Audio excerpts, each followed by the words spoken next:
성경은요, 하나님께서 성령으로 감동을 주셨고 그 감동을 받은 저자들이 하나님의 말씀을 인간의 언어로 기록해 주신 것입니다.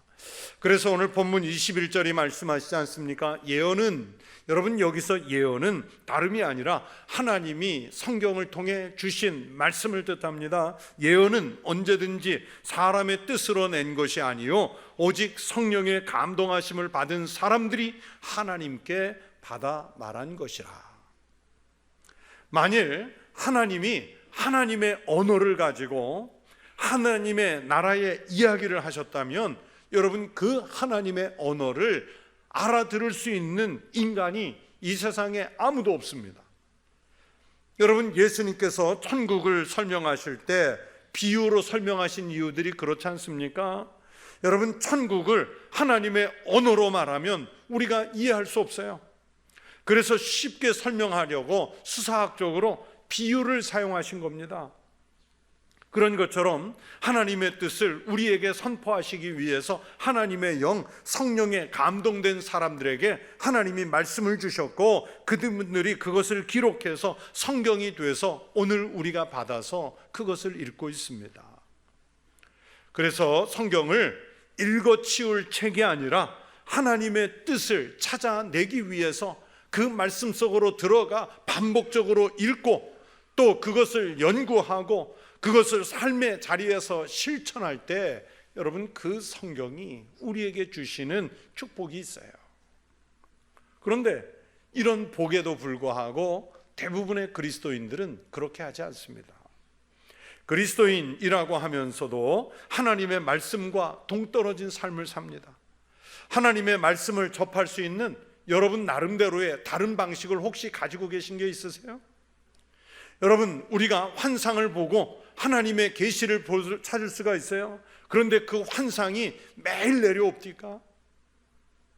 여러분 우리가 하나님의 음성을 들어서 하나님의 뜻, 하나님의 계시를 들을 때가 있습니다. 그런데 하나님의 계시가 정말 하나님의 음성이 매일 우리 귀에 들리던가요?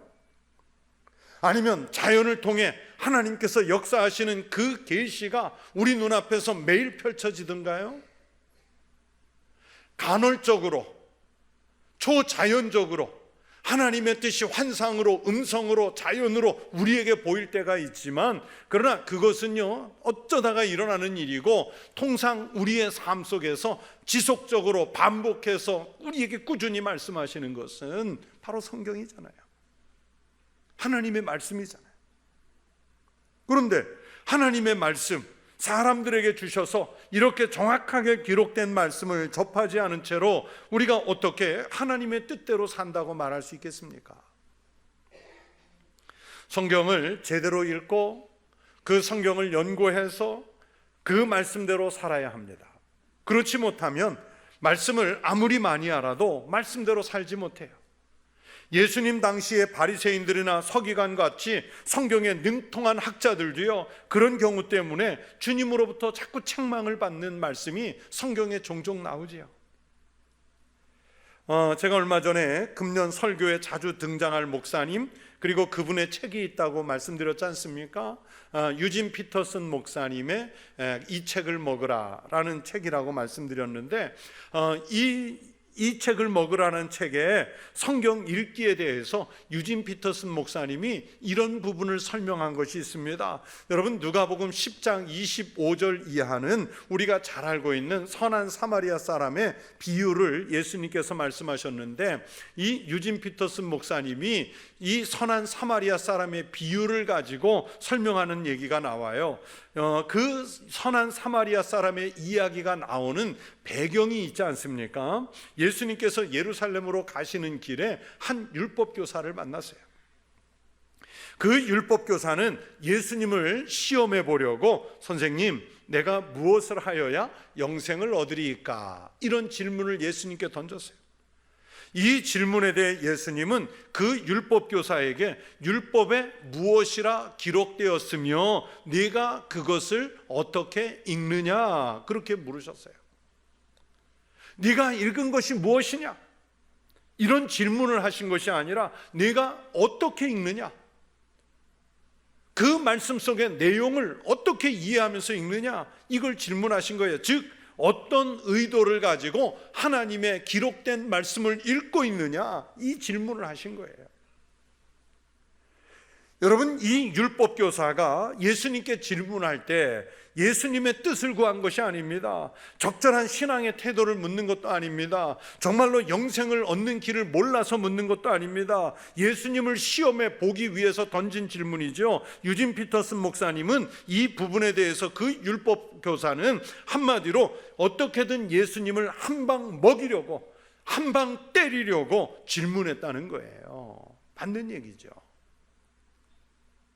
여러분, 그 율법교사의 성경 지식에는 아무 문제 없어요. 그러나 그것을 읽는 방식에 심각한 잘못이 있었다는 거예요. 하나님의 뜻을 찾으려고 한 것이 아닙니다. 말씀을 제대로 알아야 그 말씀을 듣고 굴복하고 순종하면서 살 수 있는데, 이 율법교사를 비롯한 현대의 너무나 많은 그리스도인들이 성경이라는 것을 단지 읽어치워야 하는 것, 지식으로만 알고 그렇게 이해하는, 그래서 그 말씀대로 살아보려고 힘을 쓰지 않는 그런 부분을 말씀하시는 거예요. 한마디로 성경을 잘못 읽고 있다는 얘기예요. 그런데 혹시 여러분 중에도 성경을 자기 편리한 부분만 펼쳐서 읽는 분이 있으신가요? 실제로 성도들 중에는 성경을 그렇게 읽는 분이 많습니다.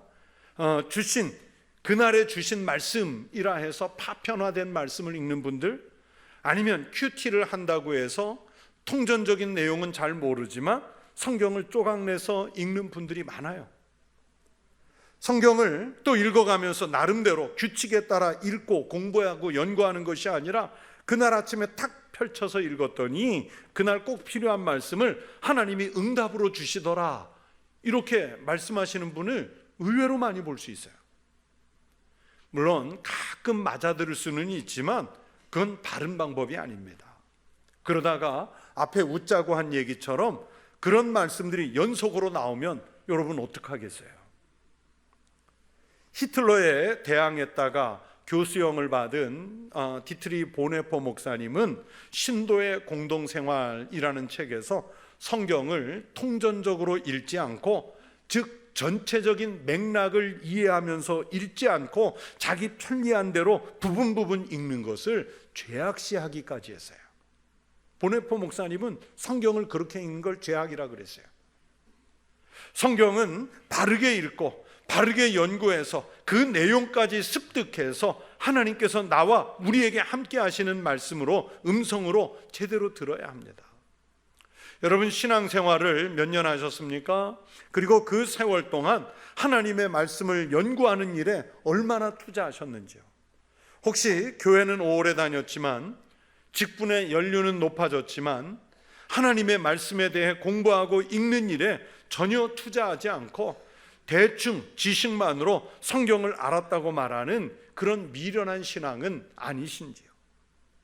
하나님께 속한 사람이라고 하면서 하나님의 뜻이 기록된 이 성경의 말씀 속으로 들어가지 않고, 그리고 성경에 대해서 하나도 연구하지 않고 어떻게 하나님의 말씀대로 살 수 있다고 말할 수 있겠습니까? 성경을 읽고 암송하고 또 예배 중에 설교를 듣는 일에 집중하고, 그리고 성경을 공부해 가면서 신앙생활을 하는 게 중요합니다. 그렇다고 해서 제가 여러분에게 하루 24시간 성경 읽고 24시간 성경 주석하고 24시간 성경만 파고들라는 얘기가 아니에요. 여러분이 성경을 읽어야 할 시간에, 들어야 할 시간에, 공부할 시간을 따로 내서 집중해야 한다는 얘기예요. 그렇지 않으면 성경을 잘못 해석할 수 있습니다. 우리 속담에 장님 코끼리 만지듯 한다는 말이 있는데, 여러분, 성경이 코끼리 만지고 나서 누구는 담벼락 같다고 하고, 누구는 큰 기둥 같다고 하고, 누구는 고무호스 같다고 하고, 여러분 부분 보면 다 그렇게밖에 보이지 않는 거예요. 성경을 그렇게 부분 보다 보면 엉뚱하게 볼 수 있다는 뜻입니다. 성경을요, 제대로 이해하지 않으면 잘못 해석할 수 있는 말씀들이 성경에 의외로 많습니다. 자, 제가 예를 들어 대표적으로 하나를 예를 들어서 우리 성도들에게 말씀을 드리면, 우리 성도들의 집을 신방했을 때나 아니면 사업장에 신방을 해보면 액자나 목판으로 되어 있는 그것을 걸어놓은 말씀들 중에 욥기 8장 7절의 말씀, 내 시작은 미약하였으나 내 나중은 심히 창대하리라, 이 말씀을 걸어놓은 집이 의외로 많아요. 우리 교회뿐만이 아니라 다른 교회 성도들도 그래요. 여러분, 이 말씀도 이 구절만 잘라놓고 보면 얼마나 은혜로워 보이는지 모릅니다. 비록 작게 시작했지만 마지막에 하나님이 크게 축복하신다는 뜻이다, 이렇게 해석하면 얼마나 은혜롭습니까? 그런데 정작 그런 뜻이 아니에요. 진짜 뜻은 그게 아니라고요. 맥락을 알아야 이 말씀이 이해가 됩니다. 어떤 맥락이냐? 여러분, 욥은 하나님이 인정하시는 성경 속의 의인이지 않습니까? 그런데 그 의인 욥이 고난을 받기 시작한 후에 엘리바스, 빌닷, 소발이라고 하는 욥의 세 친구가 찾아와서 욥의 고난을 보면서 위로도 하고 하나님의 의에 대해서 논쟁을 벌이기도 하는데, 그 중에 빌닷이라는 욥의 친구가 바로 이 욥기 8장 7절을 얘기하는 거예요. 빌닷이 한 이 말이 멋있지만 그러나 이 말을 하는 배경이 잘못됐습니다.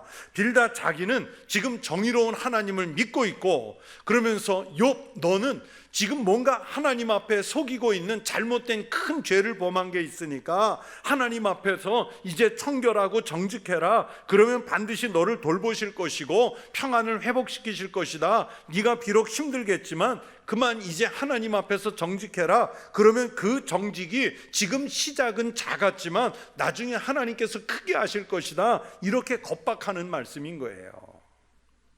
그러니 이 내용을 모르면 내 시작은 미약하였으나 내 나중은 심히 창대하리라, 이 말씀이 얼마나 멋져 보입니까? 그런데 사실은 의인 욥을 비난하기 위해서 자기 생각대로 던진 잘못된 말이 이 구절인 거예요. 그러니 액자로 걸어 놓을 만 합니까? 안 됩니까? 이제 오늘 아마 많이 나올 것 같아, 집에서요. 맥락을 이해 못한 거예요. 맥락을. 우리 속담에 꿈보다 해몽이 좋다는 말이지요. 악몽을 꾸었는데 해몽이 좋으면 악몽이 길몽으로 바뀌어요.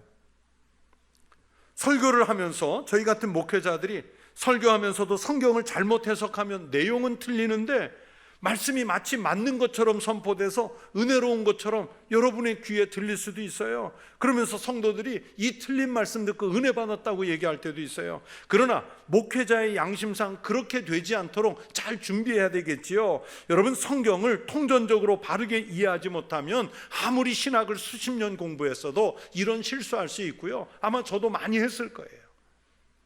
목회자인 저희들도 신학적인 판단 잘못할 수 있습니다. 그래서 설교 본문이 잡히면 끊임없이 그 성경을 읽고 연구하고 또 설교할 때마다 이 본문의 말씀을 원래의 뜻대로 제대로 해석을 했는가 알아보기 위해서 사전을 펼쳐놓고 주석책을 펼쳐놓고 이 본문 말씀을 내 생각, 내 묵상과 결과를 맞춰보는 거예요.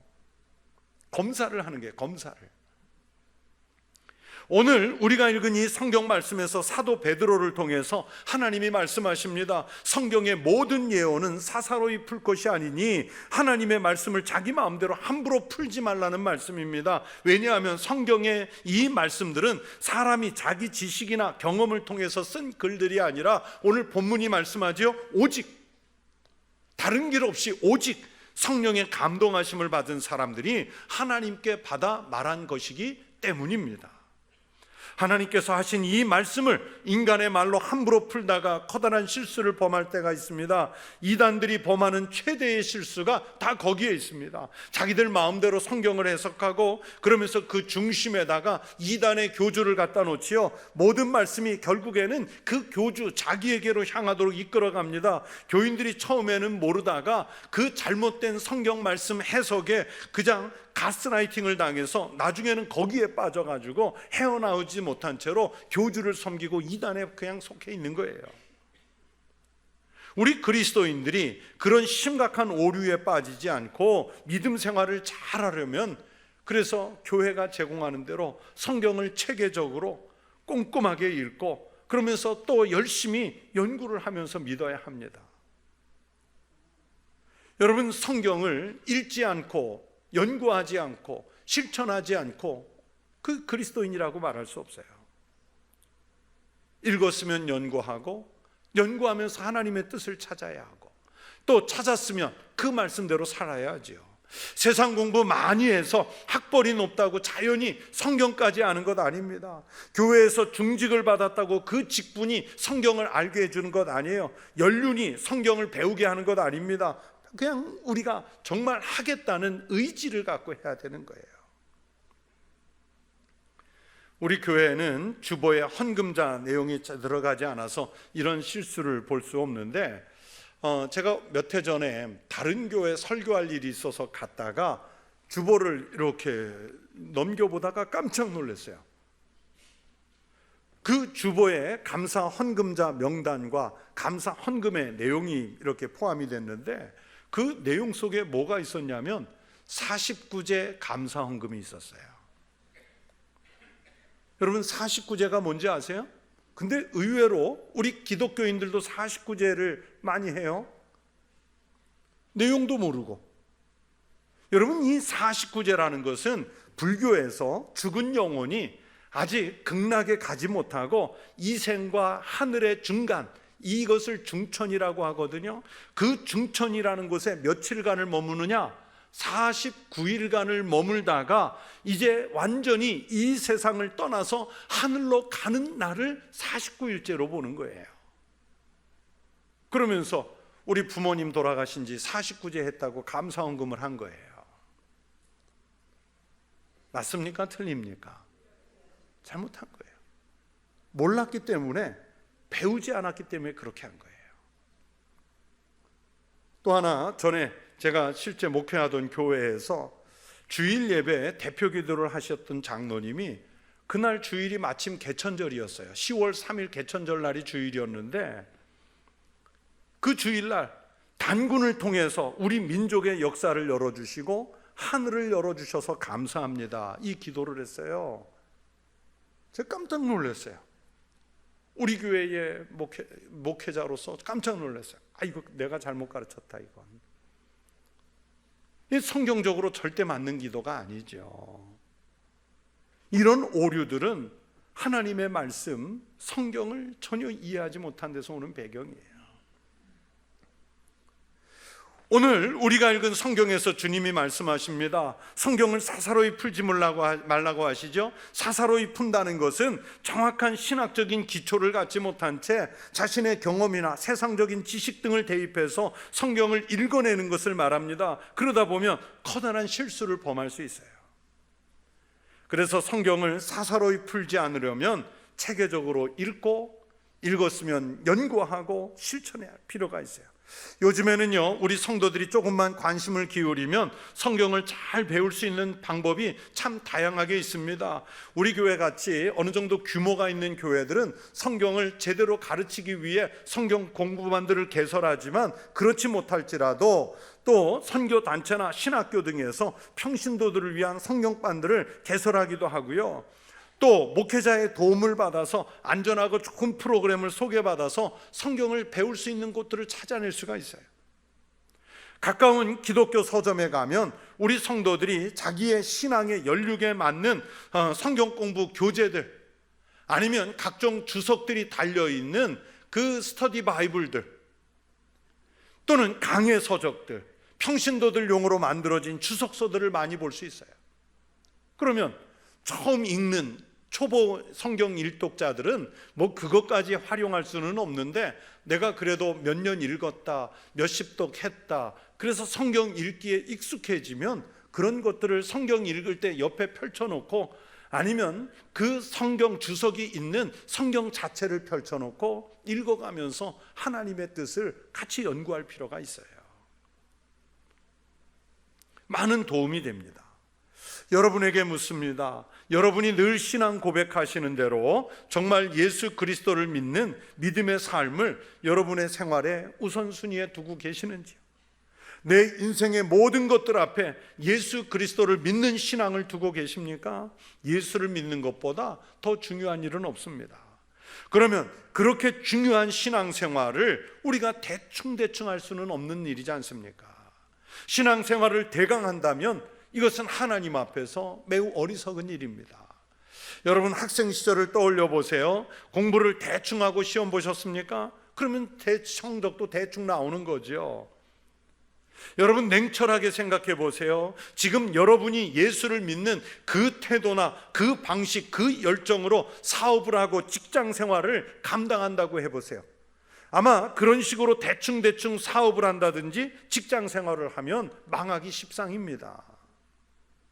여러분, 세상의 다른 일은 그렇게 정성을 다해서 하고 그렇게 꼼꼼하게 하는데 왜 예수 믿는 일만큼은 적당히 해도 된다고 생각하십니까?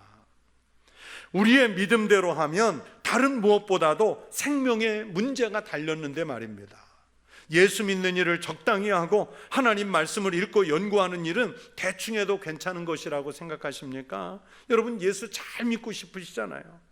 하나님 말씀에 깊은 은혜를 받고 싶으시잖아요. 그러면 성경 읽어야지요. 그리고 연구해야지요. 여러분, 복되고 아름다운 신앙생활을 위해서는 열심히 성경을 읽고 철저히 성경을 연구하는 일을 뒤로 미루지 마십시오. 제가 몇 해 전 어느 목사님 책에서 이런 이야기를 읽었습니다. 그 저자 목사님이 자기가 목회하시는 교회에 의사 한 분이 뒤늦게 등록하고 신앙생활을 하시다가 한 1, 2년 지나서 서리 집사로 임명을 받게 됐습니다. 그런데 그 집사님이 임명을 받은 후에 목사님을 찾아와 상담을 하면서 목사님, 저에게 좋은 신학생 한 분만 소개해 주십시오 부탁을 하더래요. 그래서 아니 왜 신학생을 소개해 드릴까요? 하고 이유를 물으니까 그래도 자기가 이제 교회의 집사가 됐는데 자기가 성경에 대해서 너무 모르는 게 많고 성경을 제대로 읽지 않았기 때문에 그분에게 성경 과외 공부를 하고 싶어서입니다 그러더래요. 그래서 목사님이 정말 감동해서 좋은 신학생 한 분을 그 집사님에게 소개해 줬고 그 집사님은 정말 수년 동안 그 신학생과 함께 성경 과외 공부를 하면서 같이 성경을 읽어가고 모르는 부분들에 대해서는 공부를 배웠대요. 여러분, 우리도 아이들 공부 잘하고 과외 공부시키잖아요. 아이들 운동 잘하라고 스포츠 센터에서 코치를 붙여주잖아요. 여러분이 신앙생활을 잘하기 위해서 말씀을 읽고 배우는 일에 여러분은 무엇을 투자했는지요? 교회가 제공하는 그 성경 읽기에 아니면 교회가 제공하는 성경을 공부하는 일에 여러분의 마음, 여러분의 관심, 여러분의 시선을 둔 적이 있으신지요? 성경은 우리가 하나님의 말씀을 배우는 자세에 대해서 이렇게 말씀합니다. 지혜롭게, 공의롭게, 정의롭게, 정직하게 행할 일에 대하여 훈계를 받게 하며, 또 성경의 말씀을 공부해서 깨달아 알게 되면 어떻게 되는지 그 결과도 말씀합니다. 어리석은 자를 슬기롭게 하며 젊은 자에게 지식과 근신함을 주기 위한 것이니 무엇이? 성경이 하나님의 말씀, 그 오묘한 말씀을 공부해서 깨달아 알게 되면 사람이 어떻게 변하는지 성경이 또 말씀하세요. 지혜 있는 자는 듣고 학식을 더할 것이요 명철한 자는 지략을 얻을 것이라. 여러분 보세요. 하나님의 말씀을 읽고 깨닫게 되면 어리석은 자가 슬기롭게 된대요. 젊은 사람들이 지식도 얻게 되고 근신하는 것도 배울 수 있게 된답니다. 하나님의 말씀을 깨달아 알게 되면 학식이 더해지고 그 위에 지략을 얻게 된다고 하십니다. 지혜롭게 행하며 공의롭게 정직하게 행하는 비결이 여러분 다른 곳에 있는 게 아니라 여러분이 소유한 그 성경의 말씀 속에 있대요. 이렇게 귀한 말씀을 왜 읽지 않고 왜 연구하지 않습니까? 그렇게 귀하고 좋은 성경 말씀을 우리가 어떻게 깨달아 알 수 있습니까?